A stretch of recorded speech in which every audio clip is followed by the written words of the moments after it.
평생 남 좋은 일 한번 해본 적 없다고 자랑하는 사람이 있었습니다.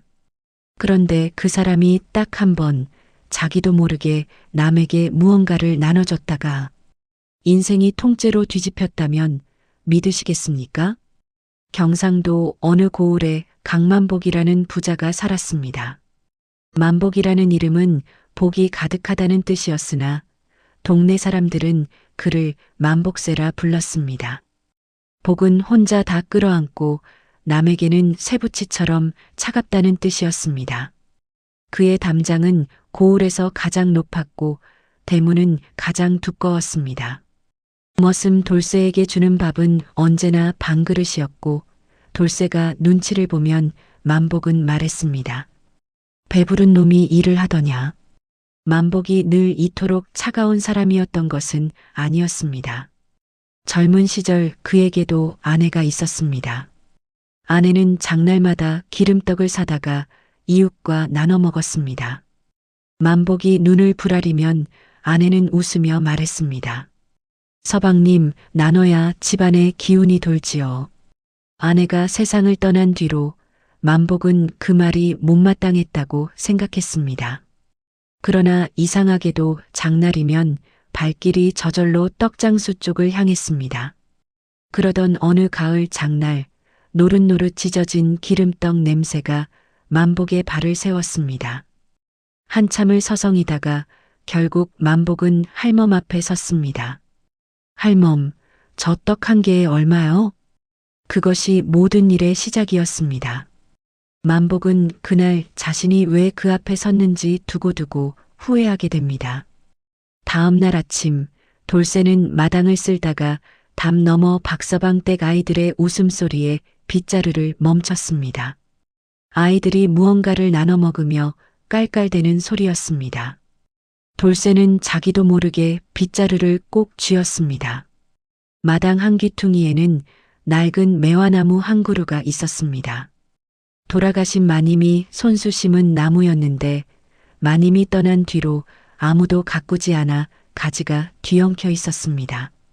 만복은 그 나무를 베어버리라 한 적도 다듬으라 한 적도 없었습니다. 그냥 모른 척 두었습니다. 돌쇠는 해마다 봄이면 혼자 그 나무 아래를 쓸었습니다. 아침상에는 어김없이 반 그릇 밥과 짠 된장뿐이었습니다. 돌쇠가 숟가락을 들다가 고개를 들었습니다. 만복이 건너편에서 어제 장터에서 사온 기름떡을 집어들고 있었습니다. 날이 크게 뭘 보는 것이냐? 눈깔이 밥통이냐? 만복이 떡을 반 베어 물었습니다. 달콤한 냄새가 퍼졌습니다. 돌쇠는 눈을 내리깔고 된장을 떴습니다. 그때였습니다. 만복이 나머지 반 조각을 들여다보다가 이상한 표정을 지었습니다. 떡 속에서 작은 쪽지 하나가 삐죽이 나와 있었습니다. 만복의 손이 멈췄습니다. 쪽지에는 이렇게 적혀 있었습니다. 이 떡을 남에게 나눠 드신 분께 복이 찾아올 것입니다. 나눠 드시지 않은 분께는 그 반대가 찾아올 것입니다. 만복은 코웃음을 쳤습니다. 무슨 장터 허풍이 이런 것까지 쓰나. 그러나 쪽지를 구기려다 멈췄습니다. 혹시라는 생각이 발끝에서 스멀스멀 올라왔기 때문이었습니다. 만복은 평생 하늘도 귀신도 믿지 않았습니다. 그러나 재물 앞에서는 한치의 모험도 하지 않는 사람이었습니다. 나눠주면 복이 온다고? 그럼 나눠주면 되는 것 아닌가? 만복은 슬그머니 고개를 들었습니다. 돌쇠가 된장을 핥고 있었습니다. 떡 반 조각을 들고 한참을 내려다봤습니다. 주는 척하다가 다시 집어오는 연습을 3번쯤 반복한 뒤 만복은 마침내 떡을 돌쇠 앞에 밀어놓았습니다. 먹어라. 돌쇠의 눈이 동그래졌습니다. 10년 만에 처음 받아보는 음식이었습니다. 감사합니다, 나리. 두 손으로 받아든 돌쇠가 깎듯이 인사했습니다. 만복은 쪽지를 품에 넣으며 속으로 중얼거렸습니다. 이 정도면 복이 와야 마땅하다. 그러나 그날 저녁부터 일이 이상하게 돌아가기 시작했습니다. 저녁 무렵 이웃 박서방이 씩씩거리며 대문 앞에 서 있었습니다. 만복날이 나오십시오. 마지못해 대문을 연 만복 앞에서 박서방의 얼굴이 불그락푸르락했습니다. 날이 논두렁 경계를 다시 봐야겠습니다. 날이 머슴이 올봄에 우리 논 쪽으로 두 뼘을 들어와 밭을 갈았습니다. 소출을 돌려주셔야 합니다. 무슨 소리요? 원래부터 내 땅이었소. 날이 제 아버지 때부터 그 경계는 분명했습니다. 목소리가 높아지자 박서방이 말했습니다. 그러면 원님께 여쭤봅시다. 만복은 속으로 비웃었습니다.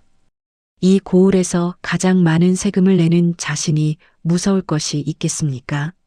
좋소. 관하로 갑시다. 자신만만하게 신발을 신으려는 순간 돌쇠가 뒤에서 조용히 말했습니다. 날이 저 사실 그 논두렁은 박서방 말씀이 맞습니다. 만복이 천천히 고개를 돌렸습니다. 돌쇠의 얼굴이 창백했습니다. 돌쇠는 손을 모아 쥐고 바닥을 내려다봤습니다. 소인이 올봄에 논을 갈다가 경계를 넘었습니다. 나리께서 더 넓게 갈라 하셔서 박서방 어르신이 보고 계셨습니다. 그래서 지금 내가 나를 배신하는 것이냐? 돌쇠가 고개를 들었습니다. 눈빛은 흔들리지 않았습니다. 날이 오늘 소인에게 떡을 나눠주셨습니다. 10년 만에 처음이었습니다. 소인은 그 은혜에 거짓으로 갚을 수 없었습니다. 방 안에 정적이 흘렀습니다. 만복은 입을 열었다 닫았다를 반복했습니다. 마당의 빗자루가 가을바람에 스르르 쓰러졌습니다. 이게 복이란 말인가? 아니면 재앙인가? 쪽지를 꺼내 들었습니다. 종이가 손 안에서 구겨졌습니다. 화가 나야 할 텐데 가슴 어딘가에서 무언가가 살짝 빠져나가는 느낌이 들었습니다. 오래된 매듭 하나가 조용히 풀리는 것 같은 느낌이었습니다. 만복은 결국 돌쇠를 내치지 않았습니다. 그러나 문제는 이제부터였습니다. 다음 날 아침 관하로 가는 길이었습니다. 안개가 짙게 깔린 길을 걸으며 만복은 발걸음마다 속이 뒤집혔습니다. 관아 문 앞에서 마침 순실을 나오던 원님이 두 사람을 보고 껄껄 웃었습니다. 아이고, 이 고을 제일 부자와 제일 성실한 농부가 함께 오셨으니 무슨 일이요? 박서방이 사정을 설명했습니다. 원님이 만복을 봤습니다. 만복 어른 사실이요? 만복은 대답을 준비하고 있었습니다. 그런데 입에서 나온 말은 전혀 다른 것이었습니다. 사실입니다. 원님도 박서방도 돌쇠도 눈이 커졌습니다. 만복 본인도 놀랐습니다. 원님이 다시 껄껄 웃었습니다. 만복 어른, 이 고을에서 여는 게 제일 어려운 것이 무엇인지 아시오? 만복이 멈칫하며 물었습니다. 무엇이오? 마음 대문이지요. 원님은 그렇게 말하고 웃으며 돌아섰습니다. 그 말이 만복의 귓속에 박혔습니다. 집으로 돌아오는 내내 그 짧은 말이 자꾸 맴돌았습니다. 관아를 나서는 만복의 발걸음이 이상하게 가벼웠습니다. 손해가 분명한데 발이 가벼운 것이 불쾌했습니다. 날이 식사라도 하고 가시지요. 박서방이 읍내 국밥집을 가리켰습니다. 필요 없소. 세 걸음을 못 가서 배에서 꾸르륵 소리가 났습니다. 아침을 안 먹고 나왔던 것입니다. 날이 소인이 사겠습니다. 오늘 날이 덕에 마음이 편해졌으니 국밥 한 그릇쯤은 소인이 대접해야 도리입니다. 박서방이 웃음을 참으며 말했습니다. 만복은 2번 거절했습니다. 세 번째에는 뒤도 안 돌아보고 그냥 국밥집 안으로 들어가 앉았습니다. 뜨거운 국밥이 나왔습니다.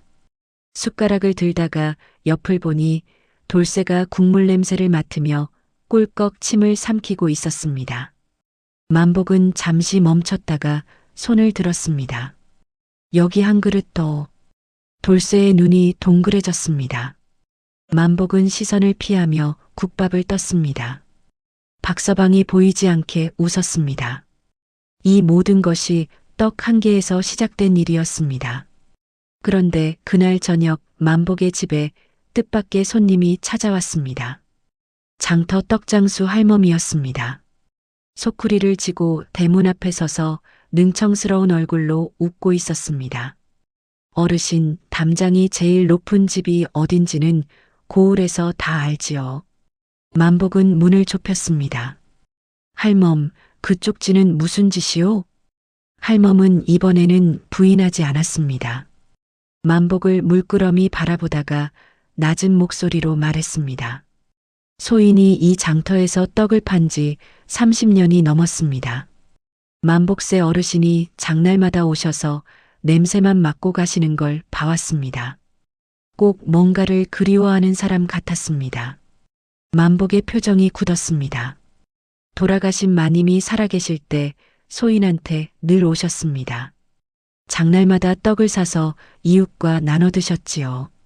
마님이 떠나신 뒤로도 어르신이 매번 이쪽을 서성이시는 걸 보고 소인이 마음을 먹었습니다. 쪽지는 소인이 넣었습니다. 마님 말씀이 생각나서요. 바람이 불었습니다. 만복은 한참 뒤에야 겨우 물었습니다. 마님이 뭐라 하셨소? 할멈이 소쿠리에서 떡 하나를 꺼내 내밀었습니다. 나눠야 집안에 기운이 돈다고 하셨습니다. 만복의 손이 멈췄습니다. 그 말은 알고 있었습니다. 너무나 잘 알고 있는 말이었습니다. 그날 밤 만복은 촛불 아래에서 쪽지를 오래 들여다봤습니다. 할멈이 썼다고 했습니다. 그러나 가늘고 단정한 필체는 장터 할멈의 거친 손에서 나올 법한 것이 아니었습니다. 만복은 그 글씨가 어딘가 익숙하다는 생각을 지울 수 없었습니다. 손이 떨렸습니다. 장롱 깊숙이 넣어두고 한 번도 꺼내보지 않은 것을 꺼냈습니다. 30년 전 혼례를 치르던 날 아내가 써준 혼서지였습니다. 2장을 나란히 놓았습니다. 글씨가 같았습니다. 만복은 한동안 움직이지 못했습니다. 할멈이 어떻게 이 글씨를 흉내냈는지 아니면 애초에 흉내가 아닌 것인지 그는 알 수 없었습니다. 알고 싶지도 않았습니다. 쪽지를 혼서지 위에 가만히 포개어 놓았습니다. 촛불이 흔들렸습니다. 바람이 들어온 것도 아닌데 불꽃이 잠깐 크게 일렁이다가 고요해졌습니다. 밖에서 귀뚜라미 소리가 들렸습니다. 만복은 어둠 속에 매화나무를 오래 바라봤습니다. 베어버리지도 못하고 가꾸지도 못하고 15년을 모른 척해온 나무였습니다. 숨을 길게 내쉬었습니다. 눈가가 번졌습니다. 이듬해 봄이었습니다. 고을 사람들은 이상한 소문을 주고받았습니다. 만복새 집 대문이 낮에는 열려 있다는 것이었습니다. 직접 가서 확인하고도 눈을 비볐습니다. 마당의 낡은 매화나무에는 그해 봄 유난히 꽃이 많이 피었습니다. 돌쇠가 겨울 내내 가지를 다듬고 걸음을 준 덕이었습니다. 만복은 꽃을 바라보다가 말없이 안으로 들어갔습니다. 그날 저녁 돌쇠의 밥그릇이 처음으로 가득 찼습니다. 돌쇠는 아무것도 묻지 않았습니다. 그렇다고 만복이 성인군자가 된 것은 아니었습니다. 장에서 여전히 값을 깎으려 했고 밥상 제일 좋은 것은 여전히 자기 앞에 놓았습니다. 어느 날 원님이 순시 중에 열린 대문을 보고 말에서 내렸습니다. 전에 소인이 여쭌 것 기억하시오? 이 고을에서 여는 게 제일 어려운 것이 무엇이냐고요. 만복은 대꾸하지 않았습니다. 어르신이 지금 하고 계신 것이 바로 그것입니다. 원님은 그렇게 말하고 말에 올랐습니다. 만복은 원님이 떠나고 나서 빈 마당을 한참 바라봤습니다. 매화꽃이 봄바람에 한 잎, 두 잎 지고 있었습니다. 그해 가을 장터에 다시 기름떡 냄새가 진동했습니다. 만복은 어김없이 할멈의 소쿠리 앞에 섰습니다. 어르신, 올해도 오셨습니까? 만복은 헛기침을 했습니다. 그냥 지나는 길이요. 떡 한 개 드시겠습니까? 잠시 주머니를 더듬다가 만복이 말했습니다. 사겠소. 얼마요? 할멈이 고개를 저었습니다. 오늘은 소인이 드리겠습니다. 어르신이 작년에 아주 어려운 일을 하셨다고 들었습니다. 논두렁 2뼘 돌려준 게 어렵다고요? 어르신 같은 분께는 그게 제일 어렵지요. 할멈이 웃으며 떡을 건넸습니다.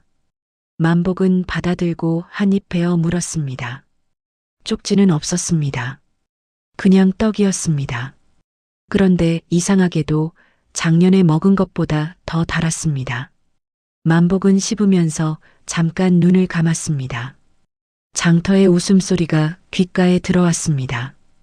오래전 아내와 함께 걷던 이 길이었습니다. 세월이 흘러 만복이 노인이 되었을 때 사람들은 그를 더 이상 만복세라 부르지 않았습니다. 그냥 만복 어르신이라 불렀습니다. 그는 끝내 크게 베푸는 사람이 되지는 않았습니다. 값을 깎는 버릇도 밥상 욕심도 그대로였습니다. 그러나 대문은 낮에 열려 있었고 돌쇠의 밥그릇은 가득 찼으며 박서방 집 아이들은 마당에서 뛰어놀았습니다. 만복은 해마다 봄이면 매화나무 아래를 혼자 쓸었습니다. 아무도 시키지 않았는데 봄이 오면 그냥 빗자루를 들고 나왔습니다. 만복이 세상을 떠난 뒤 유품을 정리하던 돌쇠가 장롱 깊은 곳에서 낡은 종이 2장을 나란히 접어놓은 것을 발견했습니다. 한 장은 글씨가 거의 지워진 혼서지였고 한 장은 기름때 묻은 쪽지였습니다. 2장의 글씨가 똑같았습니다. 이 고을에서 여는 게 제일 어려운 것은 마음 대문이라고 원님이 말했습니다. 강만복은 끝내 그 문을 활짝 열지는 못했습니다. 그러나 떡 반 조각만큼은 열었습니다. 그리고 그것으로 충분했는지도 모릅니다. 들판에 봄바람이 불었습니다. 매화꽃잎이 몇 장 졌습니다. 여러분, 살다 보면 아주 작은 것 하나를 내어줬을 뿐인데 오래된 무언가가 풀리는 느낌을 받은 적이 있으십니까? 그 작은 것이 어쩌면 닫혀있던 마음, 대문을 떡 반 조각만큼 열어준 것은 아니었을까요? 오늘 이야기가 그 기억을 살짝 꺼내드렸다면 지혜의 등불이 제 몫을 한 것입니다. 마음에 드셨다면 구독과 좋아요로 이 등불을 함께 밝혀주십시오.